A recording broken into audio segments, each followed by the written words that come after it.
జనసేన మొదటి విడత జాబితా చూసి రెండు పార్టీల కార్యకర్తలు ఏడుస్తున్నారని మంత్రి ఆర్కే రోజా అన్నారు.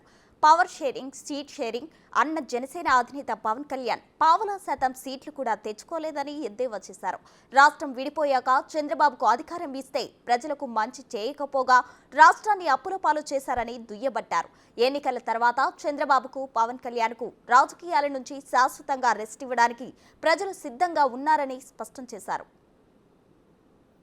జనసేన ఉమ్మడి జాబితా రిలీజ్ అయిన తర్వాత జగన్మోహన్ రెడ్డి గారు చెప్పే వై నాట్ 175 ఎందుకు రీచ్ కాలేము అనేది ఎవరికి కూడా డౌట్ లేదు. ఖచ్చితంగా రీచ్ అవుతాం 175కి 175 అని ఈరోజు వైఎస్ఆర్సీపీ శ్రేణులంతా చాలా చాలా హ్యాపీగా ఉన్నారు. ఎప్పుడైనా ఒక పార్టీ జాబితా రిలీజ్ అయినప్పుడు ఆ పార్టీలో ఉన్న కార్యకర్తలు, నాయకులు సంబరాలు చేసుకుంటారు. అదేంటో కానీ టీడీపీ జనసేన జాబితా విడుదల చేసిన తర్వాత టీడీపీ జనసేన కార్యకర్తలు, నాయకులు ఏడుస్తుంటే వైఎస్ఆర్సీపీ కార్యకర్తలు, నాయకులు డబుల్ హ్యాపీగా సంబరాలు చేసుకుంటున్నారు.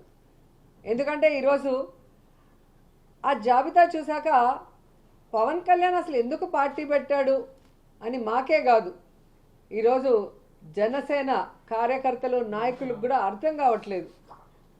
ఎందుకంటే పవర్ షేరింగ్ అన్నాడు, సీట్ షేరింగ్ అన్నాడు, ఓట్ షేరింగ్ అన్నాడు, కానీ పావలా శాతం కూడా సీట్లు తెచ్చుకోలేకపోయాడు ఈ పీకే పవర్ స్టార్ అనేది.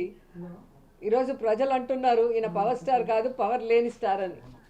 ఎందుకంటే ఈ మధ్యలోనే 2019లో అనుకుంటా ఒక మీటింగ్లో, పబ్లిక్ మీటింగ్లో అంటూ ఉండేవాడు పవన్ కళ్యాణ్, జనసేన అంటే కుక్క బిస్కెట్లు వేస్తే తోకూపుకుంటూ మన వెనక తిరుగుతారు, వీళ్ళకి 10-15 సీట్లు ఎక్కువ అని తెలుగుదేశం వాళ్ళు మన అవమానిస్తున్నారు, మన పార్టీ ప్రజల కోసం పుట్టిన పార్టీ, మనం ఎవరి బిస్కెట్లకి తల వంచం, మనమే వాళ్ళకి ఎన్ని కావాలో అన్ని ఇస్తామని చాలా పెద్ద పెద్ద మాటలు మాట్లాడారు.